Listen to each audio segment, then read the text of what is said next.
Hey everyone, this is Andrew at Plainview Farm, and as you can tell, I am all decked out to be working out in the sun. I don't really care for sunscreen, so I figure this is the next best thing, or maybe the first best thing. Either way, I think I make this look pretty good. So just a few days ago, I went out into the field and I drug up my grandfather's old Alice Chalmers WD tractor that had been sitting out there for several years because I needed to get it out of the way.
Hook in the pin just fell out of the chain.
The tractor's been sitting here for quite a while, and I'm starting to wonder if it may just have to stay.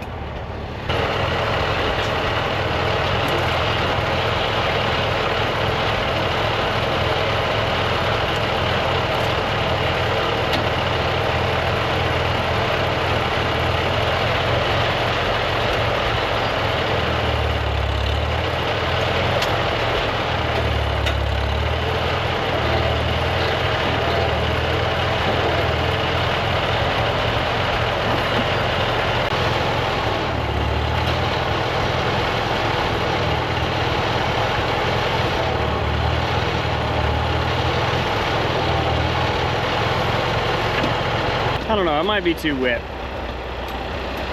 Everything's just sinking. Obviously. You can see, it's sinking in the mud. Of course, just as soon as I managed to break it free, the camera gets hot. But rear tires are not spinning. Looks like it's all locked up. So probably gonna have to drag it, which I guess that's just the way it is.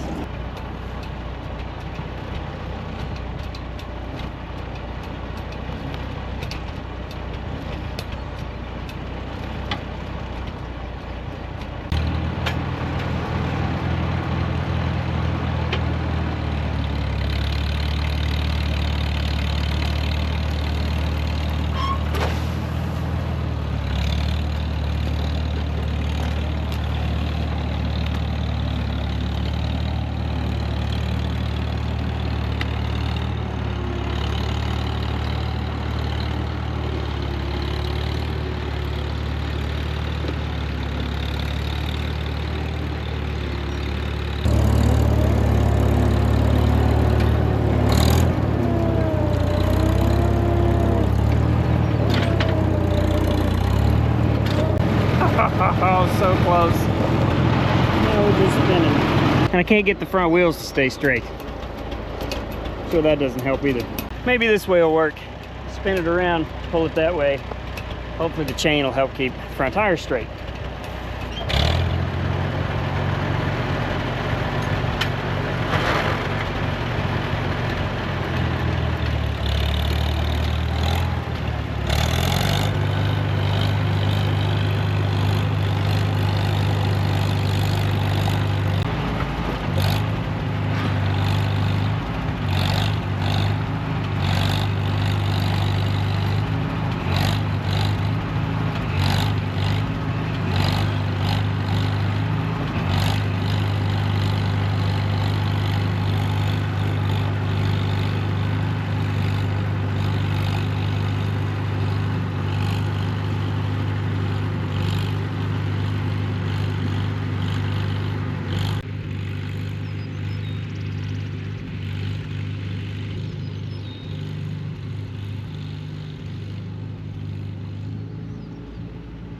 Took a little bit, but it worked, I guess.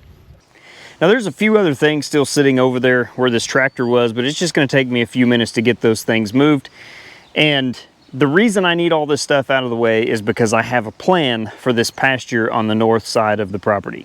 This north side pasture consists of about 4.5 acres, somewhere in that neighborhood, of mostly weeds, blackberry, Cerisa lespedeza, you name it. If it's in Missouri, it's probably out here. We've also got several spots on the ground like this right here where if it shows up on camera, you can kind of see that there's really just not much growing there. And in many cases, what is growing there is really not desirable. So the plan is to start turning this pasture over because I feel like I've reached the point that I need to do something to increase the productivity on the farm. So what I plan to do is to renovate my pastures. I'm going to start with this one, and over the next couple years hopefully be able to work through all of them if I feel like that's necessary. And I've already got a pretty good idea about what kind of grass I'm going to put out here. Chances are it's going to be a mixture of fescue, endophyte-free fescue is what I'm wanting to put out here, along with orchard grass, perennial ryegrass, timothy, and then a mixture of clover, possibly a little alfalfa. I don't know. We'll see. Alfalfa generally doesn't do all that well in my neck of the woods without a lot of input. So we'll just have to see how that goes. But the method that I'm going to be using for this project, at least to start, is this John Deere 2-bottom plow. Now I know there are a lot of folks out there who have a lot of strong opinions about tillage, especially, you know, moldboard plowing.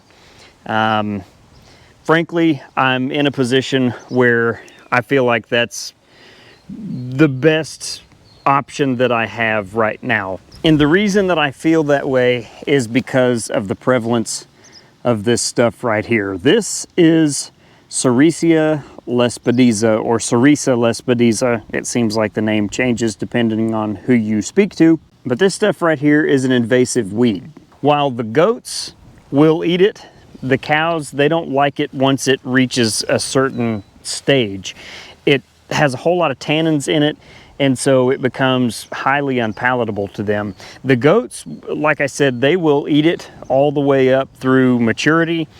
And it's good for the goats because it has some worming or deworming tendencies or benefits to it, but it is so prevalent in my pastures that it's crowding out all of the good grasses, all of the things, or I say good grasses, all the stuff that the cows will eat. And what I've been told is there's really only two ways to get it under control. Number one is to absolutely soak the pasture with pasture guard or crossbow weed killer. And that's frankly something that I'm not interested in doing. And the other option is to use a moldboard plow and turn the ground all over. And that works well for Cerisa lespedeza because I've been told that it disrupts the root system, where if you were just to come out here with a disc, you're not going to cut deep enough into the soil to create enough disruption to actually eliminate the weed. And let's be honest, even though I am in every sense of the word a novice whenever it comes to plowing, it's just a lot of fun.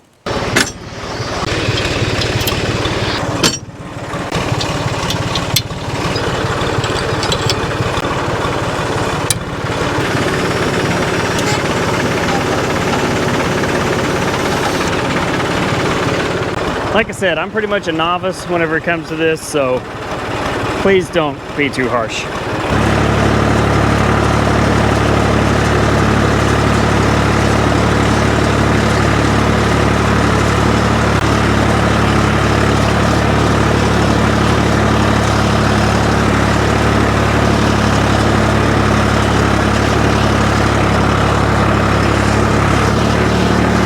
So I've divided this field up into two pieces, and we're going to start in the smaller piece that's actually flat ground and plow it first, try to get the hang of it, and then we'll move out here to the other piece, which is probably going to take me a couple days at least to do this, especially since, you know, like I said, I don't really know what I'm doing. But I have found the center of this field roughly. I mean, I've got a pretty good idea. The center of it is what the center is. And so I'm going to start in the center and work my way to the outside, plowing back and forth. And we'll just see how it goes, I guess. So that's it. Here we go. It may take me a minute to get everything situated, at least whenever it comes to the plow, though.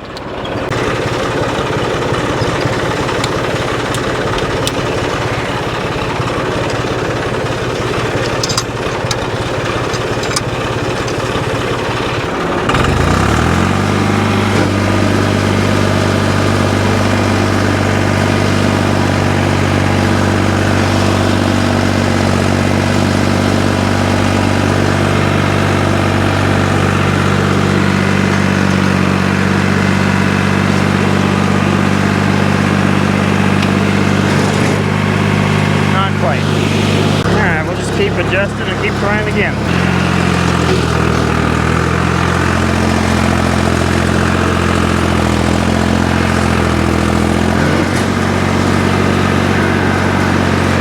Still not there.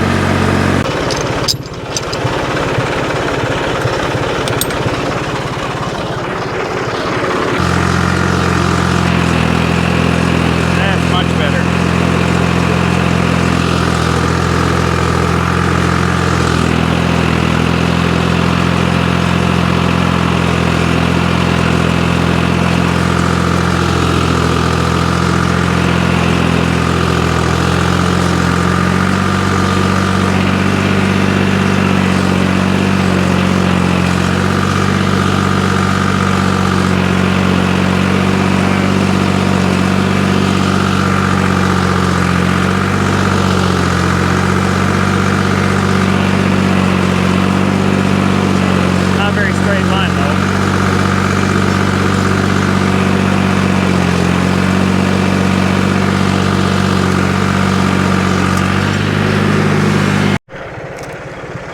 That is some ugly plowing work right there. Whew. Oh well, it is what it is. Did I mention that I didn't know what I was doing? Yeah, I got a nice curve in it. That's okay. There's no straight lines in nature. What do we get down here? About 6-8 inches? Somewhere around 6 inches or better. Just need to work on my technique a little bit.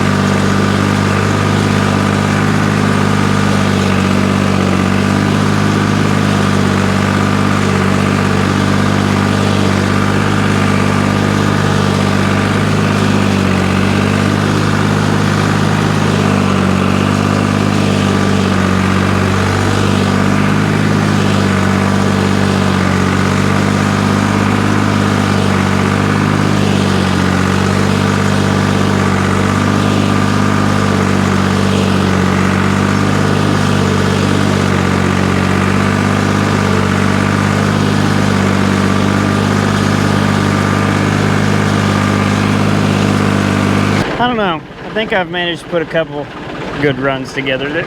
Out here in the center, you can see where some of my furrows didn't lay over like they should have.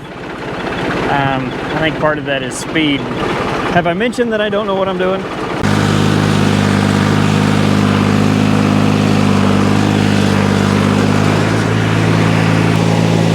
right about there to here, I think that was the best one we've cut.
You know, for someone who's a perfectionist, trying to learn something new like this can be kind of difficult. And I am. It is really difficult for me to handle mistakes and imperfection, those kinds of things. Unfortunately, there's really nothing I can do about it. You know, I just have to kind of figure it out as I go. And I feel like I'm starting to get the hang of it somewhat. As is with most things, it just takes little adjustments here and there to kind of get your sea legs, so to speak.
some reason, whenever I run on that side, it doesn't do nearly as well as it does on this other side. I don't know if it's something to do with the ground or what it is, but I can't figure it out.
You know, I've got to say, things seem to be improving.